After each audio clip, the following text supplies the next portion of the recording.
లూకాసు వార్త 1వ అధ్యాయము 78వ వాక్యం. దేవుడు దయార్ద్ర హృదయుడు, ఆయన రక్షణపు వెలుగును మనపై ప్రకాశింపచేసి శాంతి మార్గమున మనల్ని నడిపిస్తారు. ఈనాటి వాక్యములో ప్రభువు రక్షణపు వెలుగు గురించి మనతో మాట్లాడుతున్నారు. ఏమిటి ఈ రక్షణపు వెలుగు? ఈ రక్షణపు వెలుగు మన జీవితంలో ఎలా ఉదయిస్తుంది? దీనిని అర్థం చేసుకోవాలంటే లూకాసు వార్త 1వ అధ్యాయము 77వ వాక్యం మనం చదవాలి.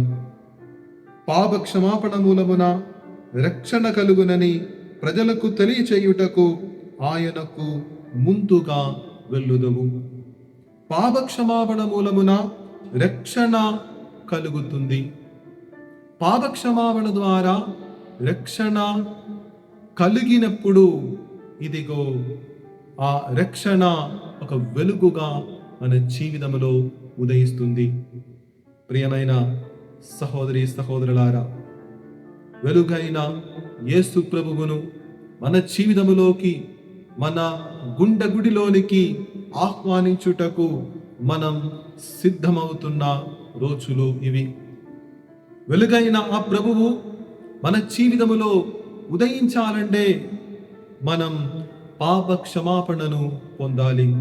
అందుకే యోహాను గారు రాసిన మొదటి లేఖ 5వ అధ్యాయములో ఆయన అంటున్నారు, ఆయన కుమారుల నుండి మేము వినినదియు, అనగా యేసు ప్రభువు నుంచి మేము వినినదియు మీకు ప్రకటించున్నదియు సందేశము ఇదియే. ఆయన అతి ముఖ్యమైనటువంటి ఒక సందేశాన్ని ఇదిగో ఇక్కడ రాస్తున్నారు. ఏమిటి ఆ సందేశం? దేవుడు వెలుగు, ఆయన యందు ఎంత మాత్రమును చీకటి లేదు. దేవుడు వెలుగు. ఆ వెలుగు మన జీవితంలో ఉదయించాలంటే పాపపు చీకటిలో మనం జీవించకూడదు.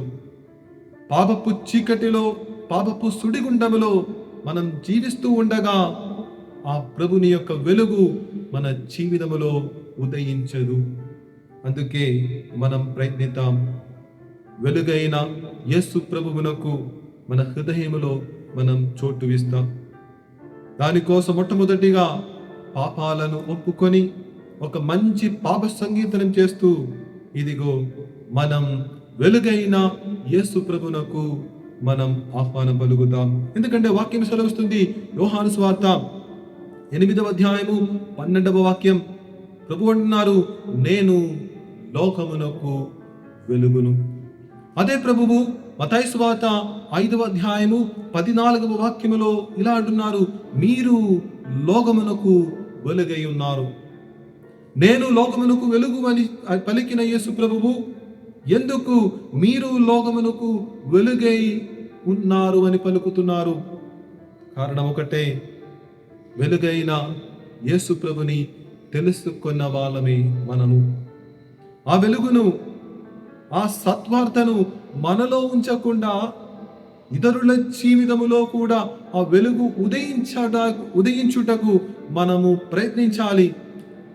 ఈ క్రిస్మస్ పండుగ, ఈ ఆగమన కాలం, ఈ మంగళవార్త కాలం మనకు ఒక ఆహ్వానం ఇస్తుంది. ఆ ఆహ్వానం ఏమిటంటే, మనం స్వీకరించిన ఆ వెలుగు ఇతరుల జీవితంలో కూడా ఉదయించాలని, వెలిగించాలని మనం ప్రార్థిద్దాం. దానికోసం మొట్టమొదటిగా మన జీవితంలో వెలుగు ఉదయించాలి.